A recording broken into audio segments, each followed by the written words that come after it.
Salut à tous et bienvenue dans cette nouvelle vidéo. Aujourd'hui on vous emmène avec Optimus découvrir la randonnée de la Combe des Fours située en Haute-Savoie. Alors le départ de cette randonnée peut se faire soit de la Clusaz, soit du Haut de Salanches. C'est l'option que j'ai choisie moi aujourd'hui.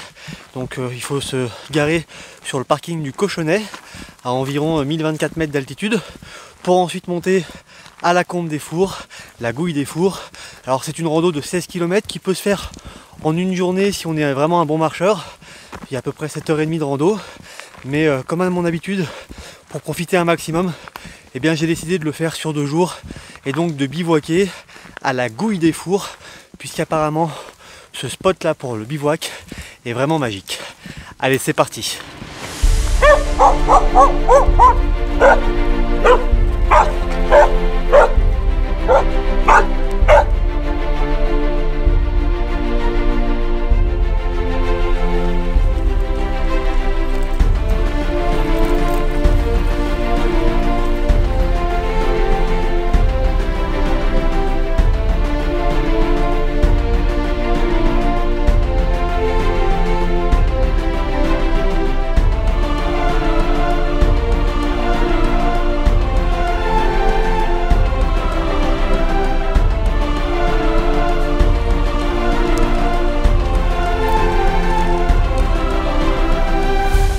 Bon, à partir du moment où vous arrivez au pont de la Flé et que vous bifurquez à gauche direction la Combe des Fours, là je peux vous dire que ça grimpe sévère.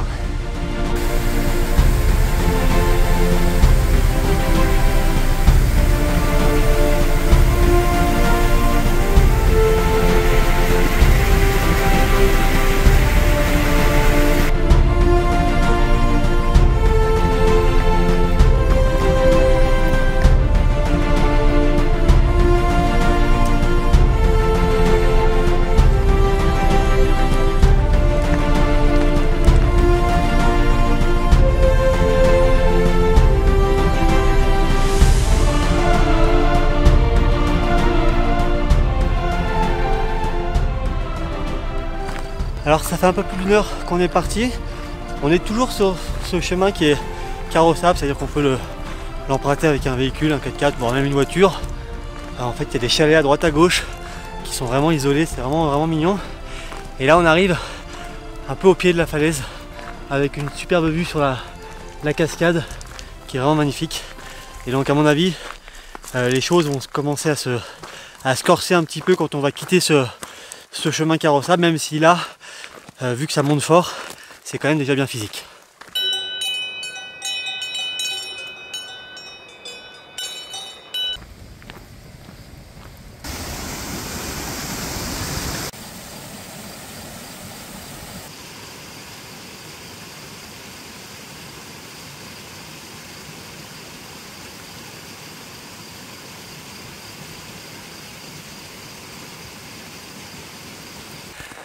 Voilà, comme vous pouvez le constater, on a quitté le petit chemin carrossable et maintenant on rentre dans le vif du sujet avec un petit passage entre les champs qui monte bien et qui nous rapproche de la falaise avec la vue sur la cascade qui est sur ma gauche.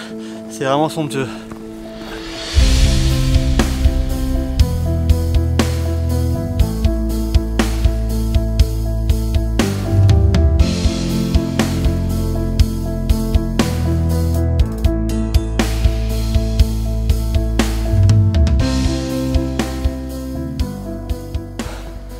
Bon, alors quand vous arriverez dans ce passage, faudra faire attention, c'est assez technique, ça s'apparente un petit peu à de la Via Ferrata, mais c'est facile on va dire. Par contre voilà, faut bien se servir de ses mains, vous avez des câblages pour vous aider, mais bon, faut pas se louper parce que derrière il y a le vide, donc faut quand même vraiment sécuriser avec les mains et puis trouver des bons appuis avec les pieds pour pas glisser.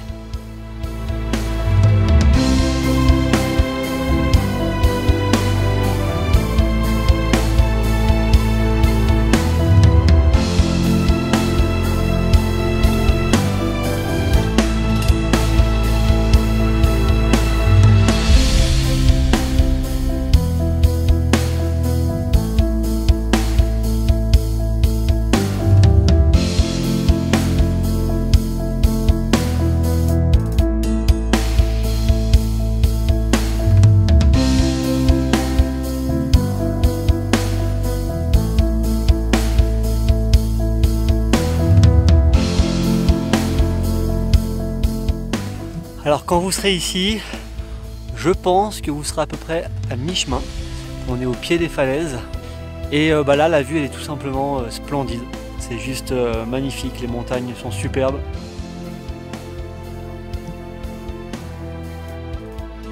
Vous avez le Mont Blanc dans mon dos, juste derrière moi, qui vient agrémenter cette carte postale. C'est sublime.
Alors quand vous serez ici, au niveau de la cascade, je ne sais pas si vous la voyez derrière moi, les paysages sont somptueux. On se croirait en Irlande ou en Écosse. C'est juste dingue.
Ouh. Voilà, je crois qu'on est arrivé, alors pas au sommet de la montagne, mais là où emmène la rando, en fait, à 2100 mètres d'altitude. C'est magnifique les paysages. Il y a les chamois qui, dans mon dos, courent dans la montagne, donc c'est superbe. Et donc maintenant, on va redescendre, et puis on va aller installer la tente juste ici, on va bivouaquer juste ici, et demain matin, on repartira. On prendra le chemin qui est ici pour contourner la montagne et revenir de l'autre côté, à notre point de départ. Allez, il n'y a plus qu'à planter tout ça et à se faire un petit cocon pour la soirée.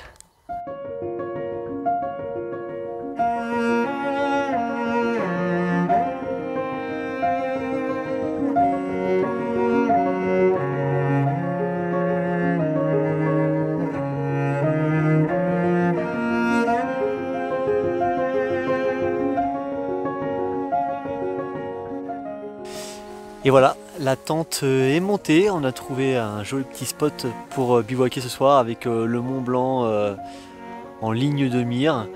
Au milieu des bouquetins, la rivière juste à côté, les fleurs. Enfin c'est vraiment un spot paradisiaque.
Bonjour à tous, il est 6 h du matin, on vient de traverser le torrent parce qu'on vient de partir. On n'a pas fait la grasse matinée parce qu'on s'est fait une petite frayeur cette nuit, on a eu des orages, on s'est fait surprendre par l'orage et n'ayant pas vraiment d'abri en dur pour se réfugier, on est resté sous la tente et le temps, bon après c'est un peu amélioré, il y a toujours des nuages mais pour l'instant il ne pleut pas. Et il n'y a pas d'orage, mais la foudre est censée revenir vers 14 h, donc du coup on a levé le camp très rapidement et puis repris le chemin pour se diriger du coup vers la Gouille des Fours et terminer la boucle, puisque nous on avait dormi à la Chambasse au début du coup de la Combe des Fours. Voilà, allez c'est parti.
Alors quand vous arrivez au bout de la Gouille des Fours, les chemins, le chemin s'efface, on voit d'autres chemins sur les côtés, mais c'est pas évident de savoir lequel prendre. Alors je pense qu'il faut prendre le col qui est sur la gauche pour repasser de l'autre côté, puis faire le retour de la boucle pour retrouver le croisement de la Pierre Fendue.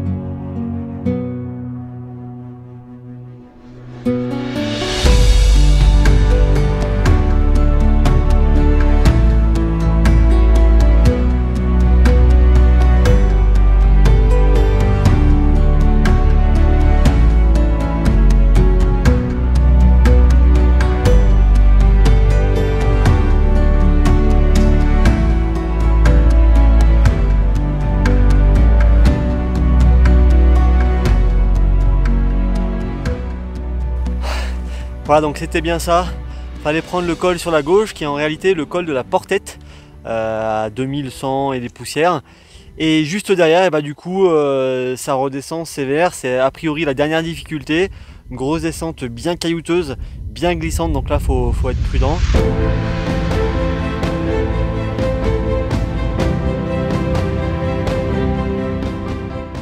Pensez bien dans les descentes à resserrer un peu vos lacets. Souvent on a tendance, plutôt dans les montées, quand on a un peu mal aux pieds, que ça fait quelques heures qu'on randonne, à desserrer un petit peu les chaussures pour être un peu plus confortable. Bon, c'est pas forcément une bonne idée, mais ça l'est encore moins dans une descente. Faut vraiment bien serrer vos lacets, ce qui vous permet d'avoir le pied bien maintenu dans la chaussure, donc déjà de limiter les frictions et donc le risque d'ampoule.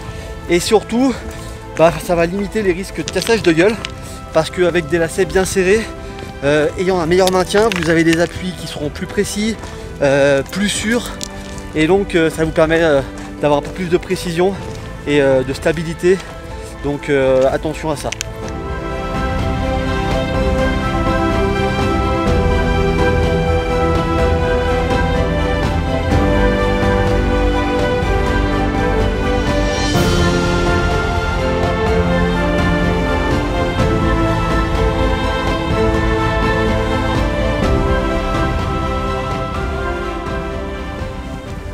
Attention également, si vous randonnez avec votre chien, c'est quelque chose que vous aimez faire, et la Cani Rando c'est top, surtout pour la montée, parce que le chien, s'il a l'habitude et qu'il aime ça, il va avoir tendance à tracter. En revanche, dans les descentes, en tout cas c'est le cas d'Optimus, il a tendance à tracter aussi un petit peu, et autant ça m'assiste en montée, autant ça me désassiste clairement dans la descente. Donc ça, faut vraiment être vigilant. Ici Optimus, ici. Donc du coup c'est important d'avoir des codes avec le chien, d'avoir un langage qu'il comprend, notamment doucement ou stop, pour que le chien s'arrête, voilà, qu'il vous tire pas, qu'il ne vous fasse pas perdre l'équilibre et vous faire tomber en avant. Ça serait dommage.